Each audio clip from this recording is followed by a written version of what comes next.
नमस्कार, एक बार फिर से स्वागत है। हम आ गए हैं राजस्थानी साहित्य की हमारी खास सीरीज के आखिरी यानी तीसरे पड़ाव पर। तो चलिए इस सफर को पूरा करते हैं। तो आज क्या क्या होने वाला है?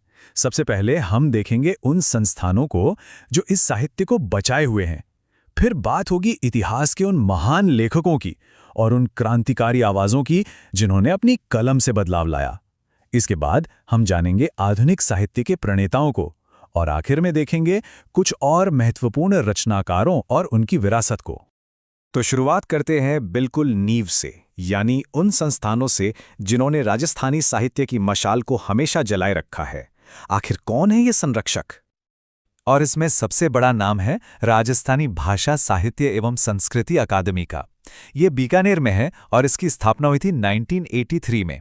अब देखिए, ये दोनों चीज़ें जगह और साल परीक्षा के लिहाज से बहुत ज़रूरी हैं, तो इन्हें अच्छे से याद कर लेना है। तो ये अकेडमी करती क्या है?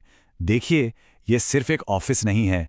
यहीं से जागती ज्योत नाम की एक मंथली मैगजीन निकलती है और सबसे बड़ा अवार्ड सूर्यमल मिश्रण पुरस्कार भी यहीं अकेडमी देती है। और हाँ, करंट अफेयर्स के लिए ये याद रखना है कि 2023 का ये अवार्ड मधु आचार्य को उनकी रचना पीड़ आड़ी पाल बांध के लिए मिला है। चलिए, संस्थानों की बात तो हो गई। अब मिलते हैं उन महान लेखकों से जिन्होंने राजस्थान के इतिहास को पन्नों पर जिंदा कर दिया। यहाँ दो बड़े नाम हैं। पहले हैं कर्नल जेम्स टॉड, जिन्हें घोड़े वाले बाबा के नाम से भी जाना जाता है। इन्हें राजस्थान के इतिहास का जनक कहते हैं। और फिर हैं गौरीशंकर हीराचंद ओझा जी। दिलचस्प बात यह है कि ओझा जी ने टॉड की किताब का हिंदी में अनुवाद किया और खुद भी एक बहुत बड़े इतिहासकार बने। इतिहासकारों की लिस्ट में एक और जरूरी नाम है दशरथ शर्मा का। इन्होंने एक मॉडर्न नजरिया दिया। इनकी दो किताबें द अर्ली चौहान डायनेस्टीज और राजस्थान थ्रू द एजेस बहुत ही ज्यादा महत्वपूर्ण हैं।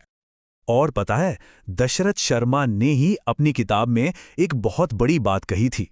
उन्होंने ही कालीबंगा को हड़प्पा सभ्यता की तीसरी राजधानी बताया था। सोचिए, ये कितनी बड़ी खोज थी। अच्छा, साहित्य सिर्फ बीती हुई बातें नहीं करता, ये क्रांति की आवाज भी बनता है। अब बात करते हैं उन लेखकों की जिनकी कलम तलवार से भी ज्यादा तेज चली और आजादी की ज्वाला जगाई। एक सवाल है, क्या कोई लेखक इतना शक्तिशाली हो सकता है कि उसके सिर्फ 13 दोहे एक महाराजा को दिल्ली दरबार जाने से रोक दें? सोचिए जरा, कौन हो सकता है वो? जी हाँ, ऐसा हुआ था। और वो लेखक थे केसरी सिंह बारहट। उनकी रचना का नाम था चेतावनी रा चुंगटिया। ये 1903 में लिखे गए 13 डिंगल सोठे थे जिन्होंने महाराणा फतेह सिंह को दिल्ली दरबार जाने से रोक दिया था। शब्दों की ताकत देखिए। इसी कड़ी में एक और नाम है शंकरदान सामोर का। उन्हें राष्ट्रवादी चेतना का कवि कहा जाता था। क्यों? क्योंकि उनके गीत सीधे सीधे अंग्रेजों के खिलाफ थे और क्रांतिकारियों में जोश भर देते थे। क्रांति की आवाज के बाद अब रुख करते हैं आधुनिक साहित्य की ओर। जानते हैं उन लोगों को जिन्होंने राजस्थानी साहित्य में नॉवेल, ड्रामा और कहानी जैसी नई चीजों की शुरुआत की। और जब भी पहले की बात हो तो एक नाम जरूर याद रखना है, शिवचंद्र भारतीया। राजस्थानी का पहला नाटक केसर विलास, पहली कहानी विश्रांत प्रवास और पहला उपन्यास कनक सुंदर, ये तीनों ही इन्होंने लिखे। तो प्रथम का मतलब शिवचंद्र भारतीया। अब आते हैं एक ऐसे दिग्गज पर जिन्हें राजस्थानी भाषा का भीष्म पितामह कहा जाता है, कन्हैया लाल सेठिया। इनके अवार्ड्स की लिस्ट देखिए। 1976 में लीलटांस के लिए साहित्य अकादमी अवार्ड, 1988 में निर्ग्रंथ के लिए मूर्ति देवी ज्ञानपीठ पुरस्कार और फिर पद्मश्री और राजस्थान रत्न भी। वाकई एक शानदार सफर। हमारे अगले लेखक हैं विजयदान धेथा, जिन्हें लोग प्यार से बिजी बुलाते थे और उनकी कहानियों की वजह से उन्हें राजस्थान का शेक्सपियर भी कहा जाता है।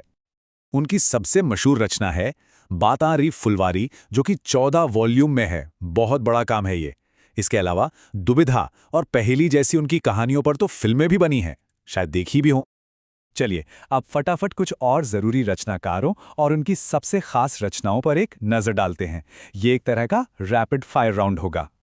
तो देखिए, मेघराज मुकुल की सेनानी, सत्यप्रकाश जोशी की बोलभारमली और रांगे राघव की कब तक पुकारो, ये तीनों ही बहुत महत्वपूर्ण रचनाएं हैं। और ये एक और फैक्ट याद रखने वाला है, आज़ादी के बाद की पहली राजस्थानी रचना कौन सी थी? वो थी आभा पटकी, जिससे लिखा था श्रीलाल नथमल जोशी ने। ये भी एक मील का पत्थर है। आखिर में बात करते हैं मणि मधुकर की।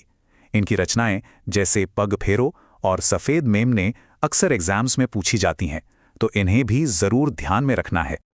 तो हमारी ये यात्रा यहीं ख़त्म होती है, लेकिन एक सवाल के साथ। इन सभी महान लेखकों और उनकी रचनाओं में से वो कौन सी एक रचना है जो सही मायने में राजस्थान की पहचान है? इस पर ज़रूर सोचिएगा। हमारी इस पूरी श्रृंखला को देखने के लिए बहुत बहुत धन्यवाद। अगर आपको ये वीडियो पसंद आ रहा है तो ज़रूर एक लाइक कर दीजिए।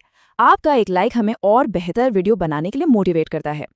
अगर आपने अभी तक चैनल को सब्सक्राइब नहीं किया है तो अभी कर लीजिए और साथ में बेल आइकन दबाइए ताकि जब भी नया वीडियो आए आप सबसे पहले देख सकें। वीडियो को अपने दोस्तों के साथ शेयर करना मत भूलिए और अगर आप हमारे साथ टेलीग्राम और व्हाट्सएप ग्रुप में जुड़ना चाहते हैं तो नीचे डिस्क्रिप्शन में दिए गए लिंक पर क्लिक करें। वहां आपको अपडेट्स, नोट्स और खास कंटेंट सबसे पहले मिलेगा।